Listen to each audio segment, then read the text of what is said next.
What's going on, guys? It's your Real 2K Insider. 2K Sports released their first ratings update of the year, so I am going through and breaking down all the players that changed, at least all the major ones.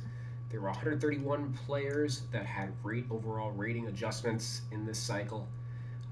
22, I believe, were big movers, which I classify as a +3 or -3 or greater. So I previously covered Donovan Mitchell. We're going to break down Desmond Bane, who's the next second best mover in this update. He went from a 83 overall to an 86. He's a diming three-level scorer. What was his before? Before he was just a sharpshooter, so it would appear they upgraded his playmaking ratings and stuff. So let's dive in. The Memphis Grizzlies are 5-3, fourth in the Western Conference. Obviously, they have had a pretty good run the last couple of years.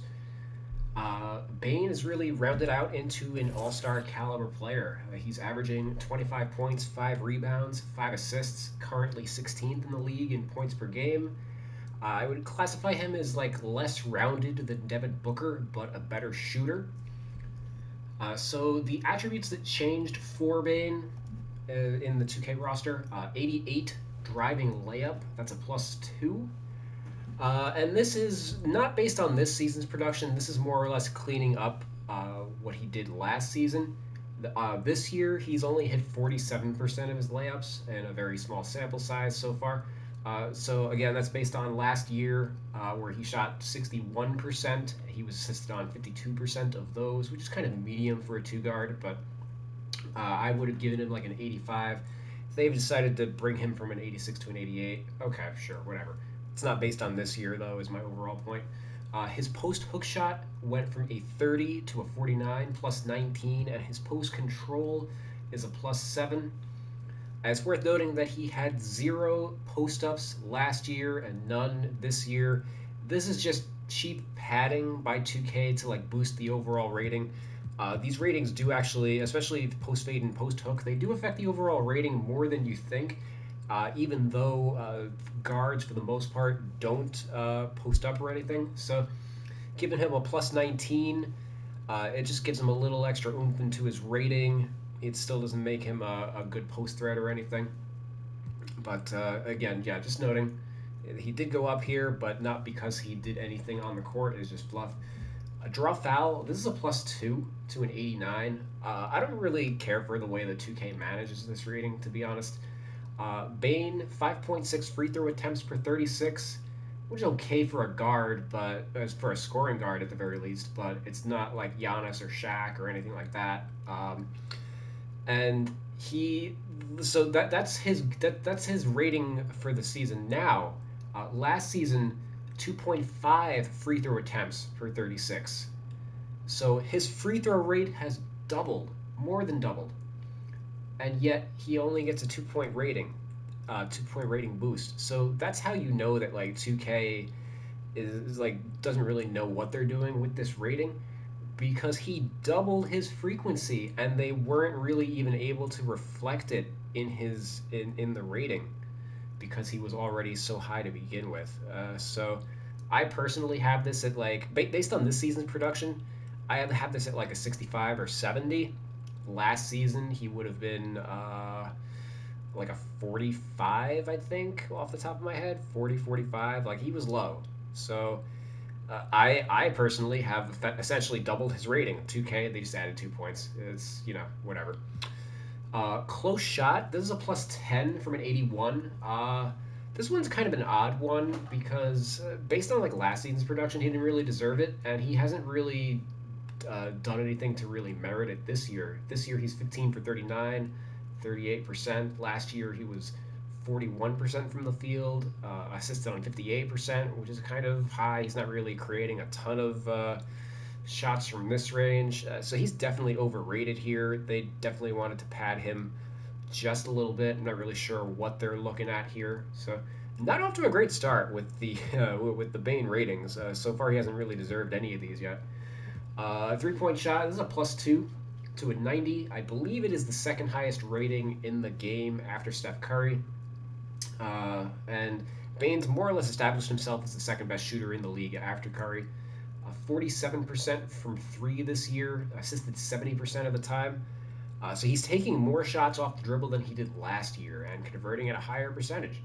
Last year he was shooting 44% and he was assisted on 83%. So he was unassisted 17% of the time. Now he's unassisted 30% of the time.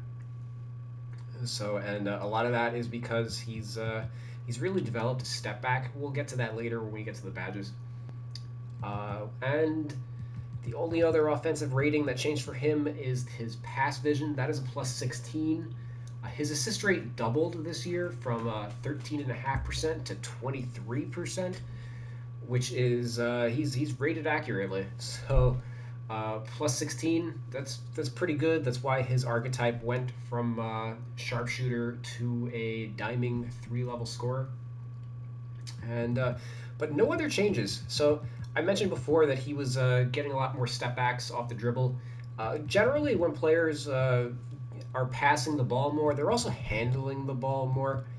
And I did crunch the numbers on Bane's actual like shot creation. This season, 4.4 pick and roll possessions per 36 minutes, 1.7 isolations, so 6.1 total possessions on the ball per 36.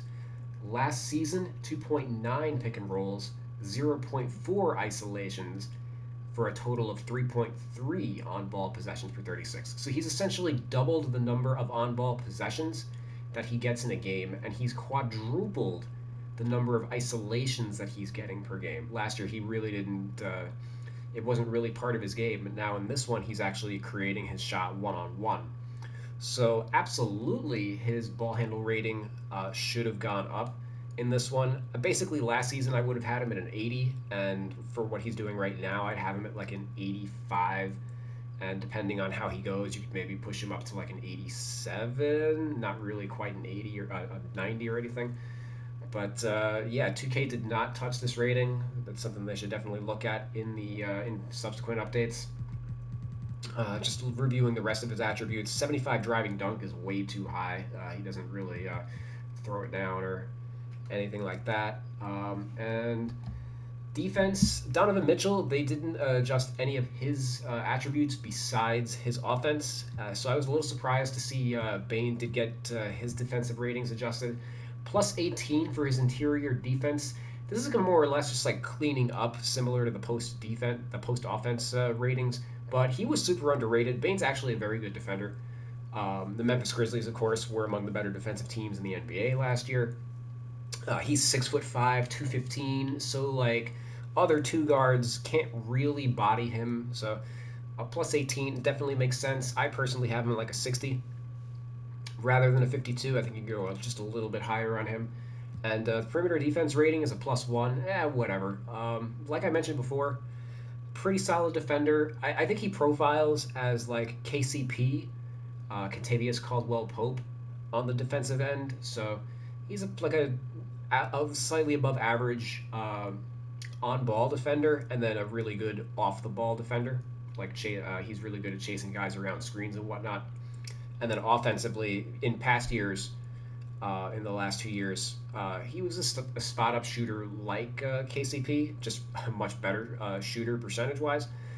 And this year, he's more or less taking the leap and becoming more of a shot creator. So I think that's a pretty good analog for how to evaluate Bane and how his career has progressed over the last 3 years. But no other changes beyond that. You can see his athleticism ratings are pretty middling. Speed with ball probably needs to go up now that he's creating more shots off the dribble. You can make an argument that his acceleration could be a little bit higher as well. But yeah, otherwise not a crazy athlete. I think his strength rating should be a little higher than the 56. Durability rating, I'm not going to go over durabilities too often, but he's played in like 94% of his career games, and he's a 78. So they generally don't update durability ratings all that often. Yeah, no changes here. I personally would have his defensive consistency at like a 75. Help defense, you could tweak up a little higher as well. And yeah, no other changes to his ratings. So let's dive in to his badges. He had 4 badges added to him, and then also a couple upgrades. So for the finishing badges, both of these badges are new: Pro Touch Silver and Slithery Bronze. It is worth noting that these 2 badges I gave to him last year. Don't be creeping on my content, 2K. I'm just saying, I will not. I'll be the one who will notice stuff like that. Trust me. Shooting badges, he had 2 added here, and a couple upgrades. Amped is a gold from silver. Blinders, gold from silver. Um, Volume shooter, this is up 2. This is from a bronze. It's now a gold. Based on last season, I would have had him at a silver. So it does make sense that based on this season's production, I would have him as a gold. They added Deadeye, which makes a little bit of sense because he does create a little bit contested and whatnot. But I wouldn't have gone as high as a silver. He doesn't do it too frequently, but I'll get into that when I showcase the changes that I made to his badges. And then Limitless Range. This is also an addition. It's a bronze. He was 2 for 6, I believe, last season. So like, he's got range to 30 feet, but like he's not taking them in volume. I haven't looked at whether or not he has this season. So let me actually just check that real quick. This season he's he's 2 for 2 actually. He's hit a 30-footer and a 35-footer. So yeah, definitely deserves the badge. And given that we're only a couple games into the season, and he's already matched the total that he had all of last season, pretty safe to say that this bronze is probably going to go up to like a silver or even a gold, depending on the rate that he takes these at. But we'll see. That's just something to put a pin in that. Let's jump on over to my roster, which again I am on the PS5 this year, and these are the that's the file if you want to download it, as well as my gamer tag. Heading over to the Grizzlies. I've got Bane 86, a 2-way play shot, so I've boosted his defensive attributes and whatnot a little bit. If he had worse defensive ratings, he would be a playmaking shot creator, which I believe is factoring that I gave him the 85 ball handle. Let me actually just play around a little bit and see how these things affect his archetype.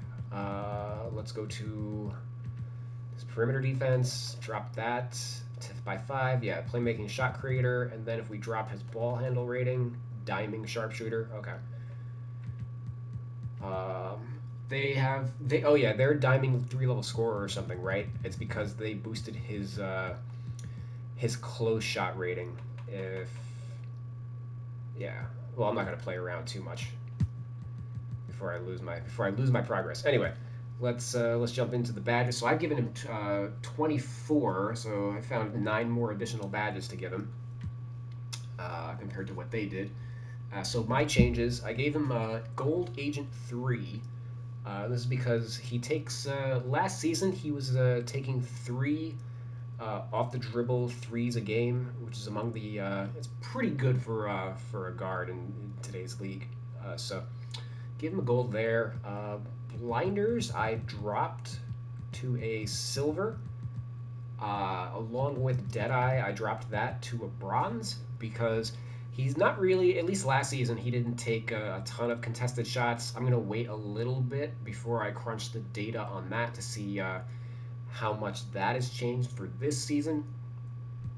But last season, he was only taking like 1.2 contested threes per 36 minutes, which is kind of not like super high. He was definitely last year more of a catch and shoot type player rather. But again, like his one-on-one scoring's up, so that may change. Just I'm gonna wait for a larger sample to crunch that data.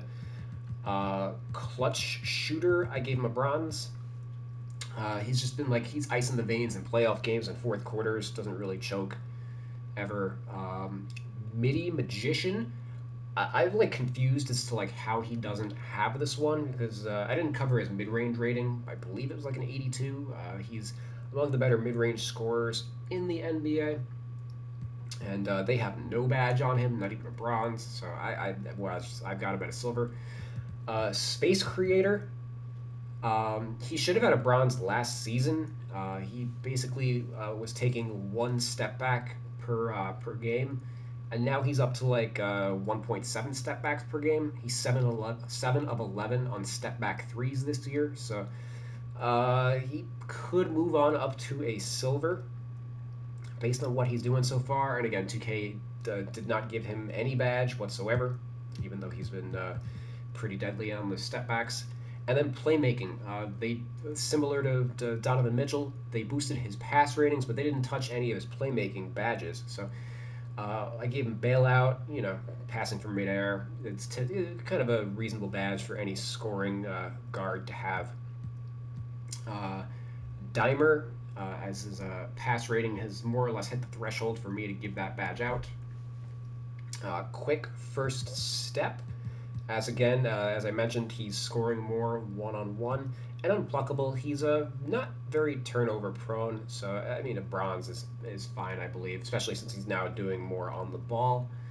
And then heading on over to defense, I gave him clamps and off-ball pest, bronze clamps, silver for pest.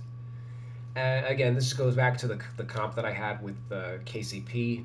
He's pretty good at chasing guys around screens, and he's not a slouch one-on-one, just slightly above average, if anything. So if you like this breakdown, give me a like and subscribe to the channel. You can also get season-long access to my roster spreadsheet on Google Sheets for only $20 this year. It's something that I'm offering for the first time in a very long time. I used to be known for the player rating FAQ on Game FAQs 20 years ago, back in 2003 for NBA 2K3. And I did that for 5 or 6 years before transitioning into to a blog format and then moving on into YouTube, etc. So I've this is the first time in like at least over 10 years that I've released any type of written work. So if you want to check that out and support me on that endeavor, it's super in-depth. I think if you're a fan of roster content, you will love it, and it's a steal of a deal. It's year-long access, or season-long access, I should say, for the duration of 2K23. I will be updating the file. There's a lot of other creators who do like a Patreon model subscription, which is like monthly for like a comparable amount. Rather than charging like $10 a month, I'd rather just do like $20 for the entire year. I think that's pretty fair and a steal of a deal. So if you want to support, you do that, or just follow, etc. You can follow me on Twitter at Real2KInsider, which is how, if you are interested in getting the spreadsheet, you can contact me there. And be on the lookout for more roster content. I'm going to be breaking down more players that were updated in this rating cycle. And yeah, happy 2K gaming.